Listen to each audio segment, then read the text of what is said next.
Assalamualaikum warahmatullahi wabarakatuh. Nama saya Peter Widodo dengan NIM 2017-10167. Saya akan sebelumnya menghormat Ibu Prof. Dr. Andes Tati Suryani PSI MM selaku evaluator saya. Hari ini saya akan menjelaskan mengenai hasil metode penelitian saya yang membahas mengenai analisis pengaruh kepuasan pelanggan dan persepsi nilai terhadap customer citizenship behavior melalui mediasi kepercayaan, keterikatan pelanggan, dan komitmen afektif pada usaha Timur Kopi di Jalan Jawa, Gubeng, Kecamatan Gubeng, Kota Surabaya, Jawa Timur. Background dari penelitian saya adalah sebagai berikut. Kasusnya adalah pengembangan bisnis saat ini menciptakan banyak permasalahan yang sebenarnya membuat pelaku bisnis menjadi semakin kreatif untuk berada tetap di posisi market leader. Ya, mereka memperhatikan banyak hal, mengevaluasi banyak hal, dan menganalisa banyak hal. Hal ini diupayakan oleh pelaku bisnis untuk tetap berada di posisi growth dalam produk life cycle. Tindakan ini mengubah kondisi pasar dari kondisi bullish menjadi bearish, dimana ketika kondisi bullish itu adalah kondisi dimana ketika dia naik atas persaingan yang semakin ketat, dia akan menjadi turun seperti yang dijelaskan dalam teori bearish. Maka peran marketing di posisi ini menjadi poros utama yang mengangkat pendapatan operasional. Kondisi tersebut mendesak marketing menerapkan strategi red motion.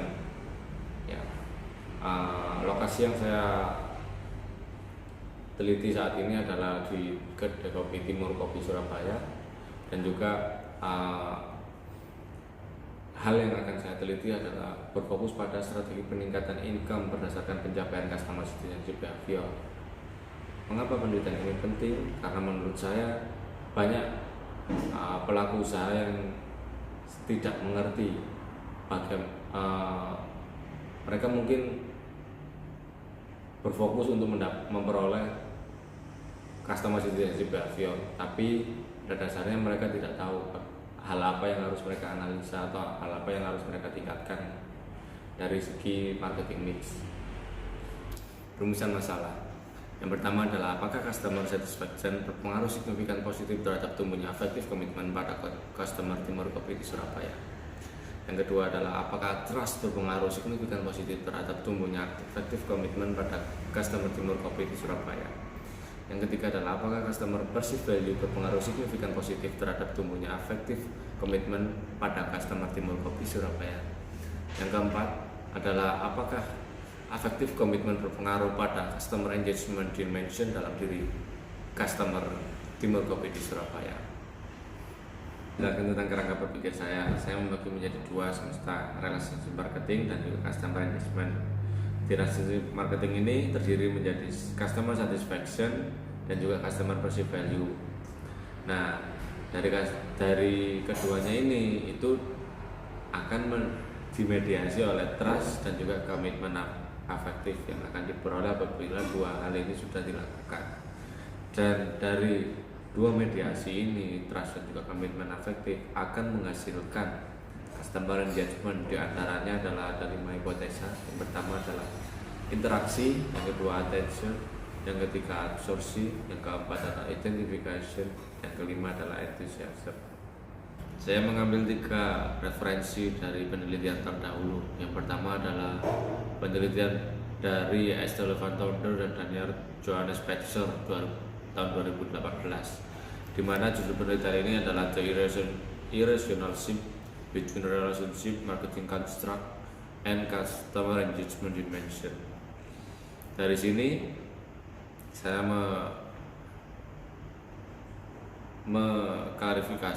mengklasifikasi berdasarkan alat analisa sampel dan populasi data.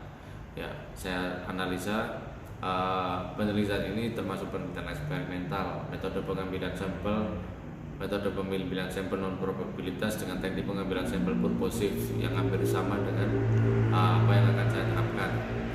Populasi target termasuk pelanggan penyedia asuransi jangka pendek yang tinggal di Gauteng, Afrika Selatan.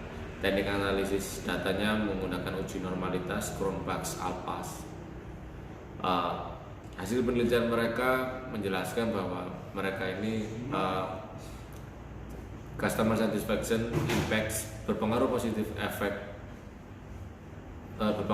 terhadap efektif komitmen dan trust. Customer value berpengaruh positif terhadap efektif komitmen dan trust. Trust berpengaruh positif terhadap efektif komitmen. Efektif komitmen berpengaruh positif pada 4 customer engagement dimension, di mana di dalamnya ada interaksi, atensi, absorpsi, dan afeksi. Yang kedua adalah the moderating role of customer entitlement on the relationship of value with customer satisfaction. Ini diteliti oleh 3 orang, yaitu James J. Boja, Mari Danarland, dan Adrian Bouchet. Penelitian ini termasuk penelitian eksperimental, sama metode pengambilan sampel, metode pengambilannya juga purposive, sama seperti yang akan saya terapkan. Populasi target termasuk 750 pemegang tiket musiman. Teknik analisis data, analisis faktor CFA melalui perangkat lunak Lisrel 8.8. Hasil penelitiannya adalah service quality berpengaruh positif terhadap value dan satisfaction. Value berpengaruh positif pada satisfaction. Customer entitlement pada mediasi antar value berpengaruh positif terhadap satisfaction. Customer entitlement sebagai mediasi antara service quality berpengaruh negatif terhadap satisfaction. Dan yang terakhir adalah pengaruh elemen interior restoran terhadap pengalaman nostalgia customer.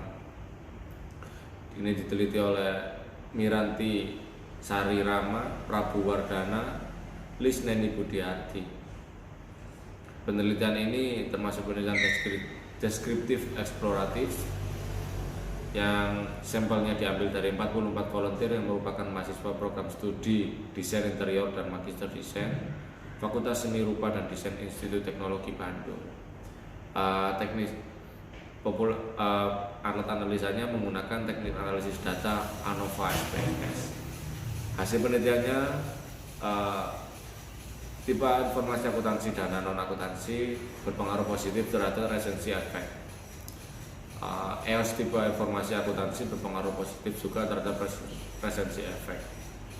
Dimana di sini saya ambil sebagai referensi dikarenakan saya juga ingin meneliti apakah physical evidence juga berpengaruh terhadap customer satisfaction behavior. Penelitian kami, variabel penelitian saya tentukan menjadi 2. Variabel terlibatnya adalah customer engagement dimension, dan juga variabel bebasnya customer satisfaction, affective commitment, trust, dan customer perceived value. Populasi, teknik sampling, dan juga jumlah sampel. Populasi penelitian ini berdasarkan usia 18-45 tahun. Occupation itu pelajar dan pekerja. Statusnya pengunjung. Lokasinya ada di Timur Kopi. Dengan catatan datang ke kedai kopi sekitar seminggu sekali. Yang saya bagi untuk yang ketertarikan mereka menjadi 3, karena saya menggunakan teknik sampling, purposive sampling. Metode ini menggunakan kriteria yang telah dipilih peneliti dalam memilih sampel. Ada yang kriteria inklusi dan eksklusi. Yang inklusi saya ini cenderung masuk ke yang ketertarikan mereka untuk datang di kedai kopi itu berdasarkan physical evidence dan juga pelayanan. Tapi kalau untuk yang produk, datang untuk menikmati kopi atau benar-benar produk, fokus di produk, saya memasukkan itu ke dalam kriteria sampel eksklusi atau tidak saya masukkan lagi. Jumlah sampel yang ditargetkan ada sekitar 100 responden. Metode penelitian, rancangan penelitian ini termasuk penelitian kualitatif, jenis penelitian dasar, dan penelitian eksperimental. Yang kedua, batasan penelitian. Yang pertama adalah pola behavior mengacu pada pengembangan strategi pemasaran, informasi yang digunakan, dan juga partisipan. Prosedur penelitian, pembagian modul secara random dan boklet profil klien. Yang kedua, mengisi identitas partisipan. Yang ketiga, membaca latar belakang minat pelanggan. Yang keempat, membaca situasi terbaik pada mood pelanggan. Yang kelima, penilaian berdasarkan hasil kuesioner dan wawancara langsung. Yang keenam adalah pengelolaan hasil. Terakhir, teknik analisis data. Saya menggunakan partial least square structural equation modeling (PLSM). Demikian presentasi dari saya. Apabila ada kurangnya, saya minta maaf sebesar-besarnya. Apabila ada yang perlu ditanyakan, silakan. Assalamualaikum warahmatullahi wabarakatuh.